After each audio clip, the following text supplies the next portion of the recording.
I'm James Brian Black. I was born in Galesburg, Illinois, but I was living with my mother in Moline, Illinois, and Geneseo and Cambridge, Illinois, is where I spent most of my childhood babiness. My dad left my mom after having me 2 weeks. He stuck around for 2 weeks and left me, and he never got a hold of me until I accidentally found him in Deerfield Woods when I was 12, playing with Derek, his stepson, football. We went into Derek's house to get something to drink, and my dad started asking me questions about my mom and who I was. So I told him, and he said he needed to go talk to my mother immediately. It's very important. So I ran with him to my room. They made me go up to my bedroom for an hour, and then they called me down, and my dad told me that he was my father. He was with my mama 15 years ago and stayed with her all the way up into the pregnancy. Old. He's had 6 heart attacks, and he keeps kicking it out there. He goes out to the woods at daybreak till dark and cuts wood or plants fields for the hunt reservation we got out there. We got deer, elk, bear, cougar, antelopes, any kind of animal you're looking for, it is stocked. We got 18-foot chain link fence all the way around 186 acres. We have fields of corn, and we got apple, peach, and cherry trees. We got rows of cedar and pine. And we got a 5-acre pond that is stocked with as much fish as we could. And we ain't let nobody fishes in it in over 20 years. We probably got 300 to 400 pound catfishes and at least 10-pound basses. We don't know because we ain't fished yet.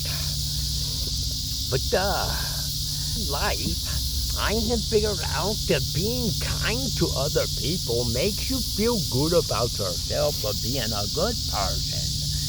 If you learn that all you have to do is talk to somebody, no matter what the situation, that would usually make you mad and fight over, sit there and talk and listen to each other and care about the other person's feelings, you will figure out a medium, what they both can tolerate and still smile at each other. If we could just get that to happen around the world, there would be no more wars. And if the Bible says that we're supposed to be brothers and sisters from Adam and Eve, we're supposed to get along like family anyways. Who wants to kill their ship? Not me. My dad tried to make me be a Marine. He wanted me to do Special Forces Marine.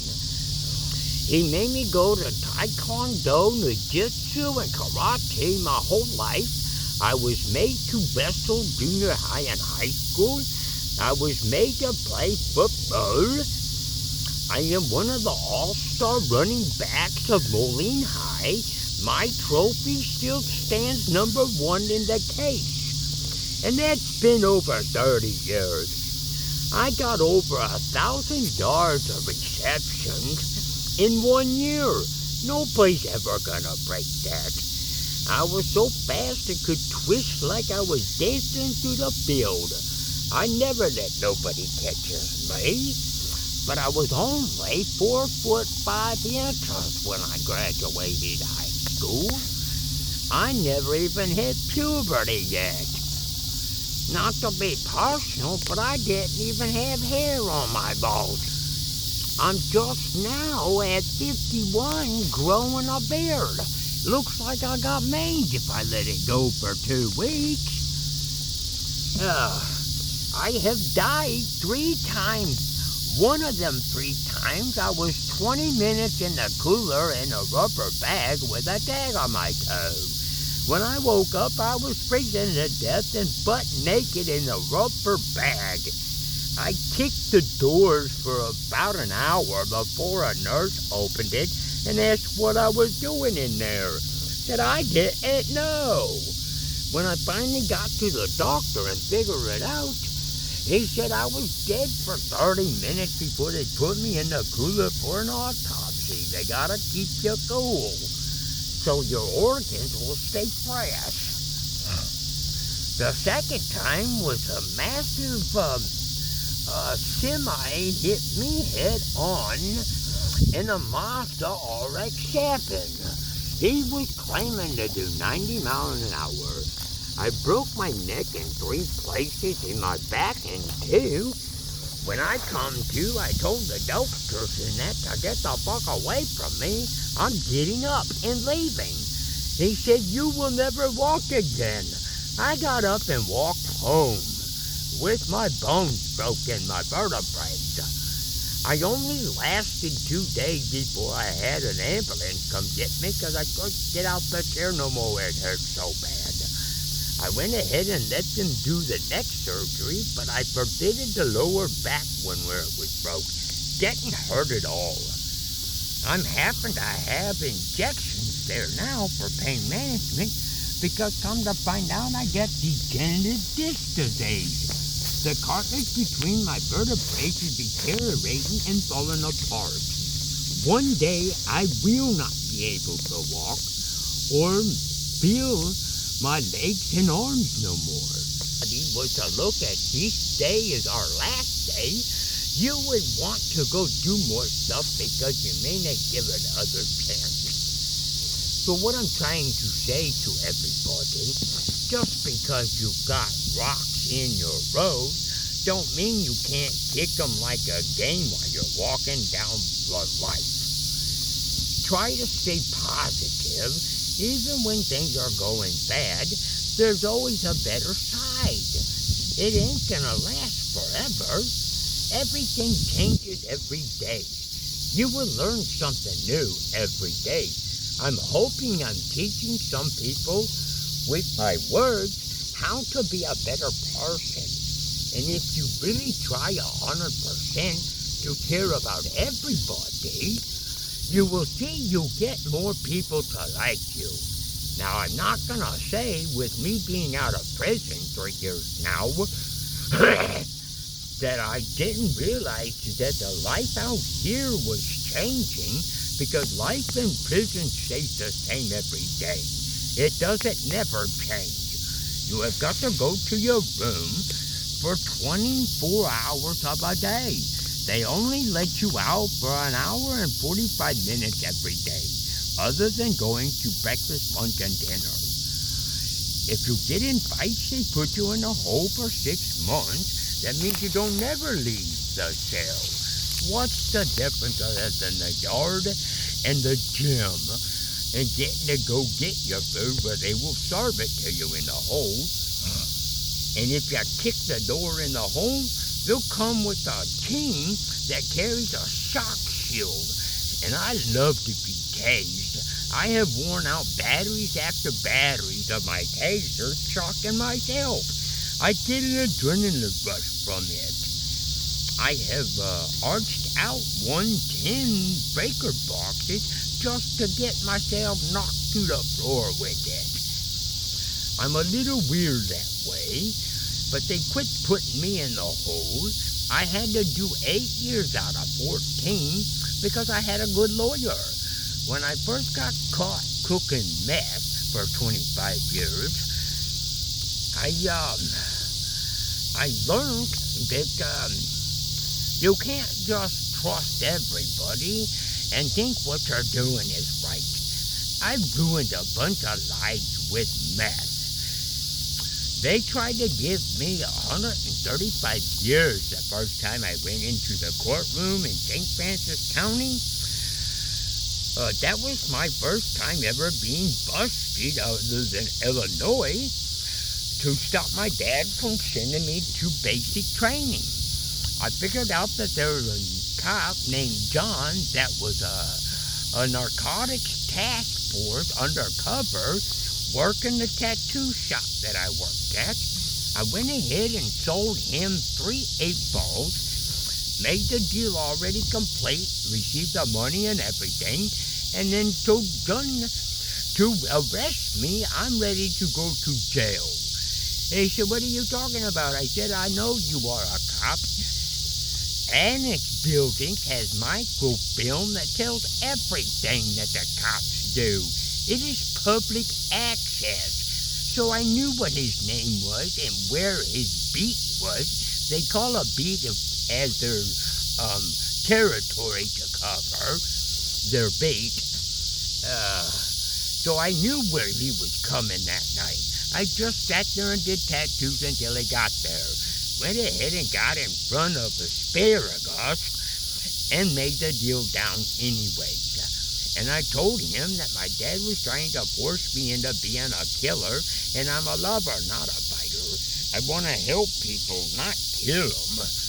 If I can't talk to you and make you change your mind, there's no sense in us being friends. So I went to prison for 5 years just so that I wouldn't have to be a military man. I didn't want to have to kill people for a living. My dad disowned me for 12 years before he got sick again with another heart attack and really thought he was going to die soon. He called me and told me to come see him. He told me he was sorry for disowning me, but I will never have any of the inheritance because I was a meth cook and I didn't complete his dreams of me, that I didn't accomplish nothing and amount to nothing. I think I'm a very good person just to open up and tell you my life story. I'm not embarrassed. I am a little confused of why all of a sudden now I don't even have cravings for methamphetamines. That is something that I would have swore I would die to my last day cooking meth. I have a horn like the devil and the tail of a devil on my head and shoulders because the jar I made meth in, I called the devil jar. I mean, who doesn't think Hitler was evil? He's the one that invented red and black methamphetamines. He fed it to his soldiers so they would do crazy things to the Jews. And Hitler was a Jew and wanted them all dead. He wasn't quite right. But when Hitler died, the soldiers quit fighting. Well, my dad is still kicking it and we get along fine. He wants me to call him at least once a week. He likes talking to me about God and the world and what he thinks is going to happen. The 11 children I have live, out of 15, 4 passed away sudden infant death syndrome. That's when me and Vivian Pierce quit having babies. She had 10 for me. I had 15. But I am very proud of my kids, and they are proud of me for staying clean this long. They thought I would never be out here this long. I'm very proud of myself for kicking the habit and not worshiping the dope. I am very disgusted with myself for the lives that I ruined by making it and selling it to them. I used to take whole people's checks that they worked for that shit. And I'd always invite them to come spend some more. What the hell was wrong with me? I don't understand the children of today. The stuff they got out there now is called ice. It is a fungus, not a chemical reaction, and only 80% of the fungus dies. You get 20% of it that goes to the right lobe of the brain. That is where your common sense comes from. That's why they are stealing and lying and cheating on each other. They make it a competition now of who can steal or tail more. But with me being able to walk again after getting hit in the head with a hammer, the claw part, I had 4 holes that were 1 inch deep in my brain. My neurologist called my sister and family and told them to hurry because I was gonna die. Well, about 45 minutes of being in the hospital, they all of a sudden just stopped bleeding. They didn't cut my skull open or nothing. It just stopped. My neurologist says that is impossible because you've got brain fluid up there that cushions your brain from your skull. You got liquid up there, so there's no way it could have clotted. It's God giving me a second chance to be able to be forgiven for all the Lucifer worshiping I did with crystal meth. I know I made trillions of dollars, but I had to bury most of that because I couldn't launder it, and I didn't want to get caught. But it was a blessing I got caught. I know I had to do 8 years with drug on forever, but I lost all this progress out here. When I went to prison, we were trying to make bigger towers for smarter computers. We have one that fits in our hands that we're trying to get bigger when we were trying to get smaller. And a flip phone I had before I went to prison that I had to hit a button 3 times for a letter. Nobody texted. Everybody lives on their phone now. It's a handheld computer that's smarter than any tower I've ever met. And I'm a good mechanic. I went to school for it. I can fix anything in a vehicle. I am very good at fixing electronics. I can fix anything. I ordered all the special tools for the phones and the database now. And I got a brand new tattoo kit with 4 guns and all the colors. All brand new needles and everything ready to go. I found out after I called the tattoo company that you have to be licensed. In order to be licensed, you got to be an apprentice for 3 years. So I got to go to work at the tattoo shop, and right now they are all full. They took my number and said they will call me when there's an open chair, but they don't have one coming open for 2 years. It's a long time to hold on to tattoo kicks when that's what I did in prison every day. I still have prisoners pay me J-pay. I got a lot of money owed to me for tattoos, but when I was in Licking, that's a maximum security penitentiary, and you don't see but maybe 4 people there that are ever getting out. And for me only having 14 years, they put me in with a serial killer. I guess they thought he would kill me. Well, I put him in his place right away, and I got my respect in there because I held my own. Nobody gonna walk on me. You do something wrong to me, I'll come kick your door in and make you put your stuff in my car for the money you stole. And for the children of today, my dad adopted my son's daughter. She is 13 years old. She told my father that over half of her classmates are on meth. The world is being ate up by it. It is a very addictive drug. If you are wise, you will stay away from that. Smoke your marijuana. It's legal. Don't do the meth. It eats your brain. It makes you not quite right. Remember, you're not in control of your emotions when you're high on meth. There you go.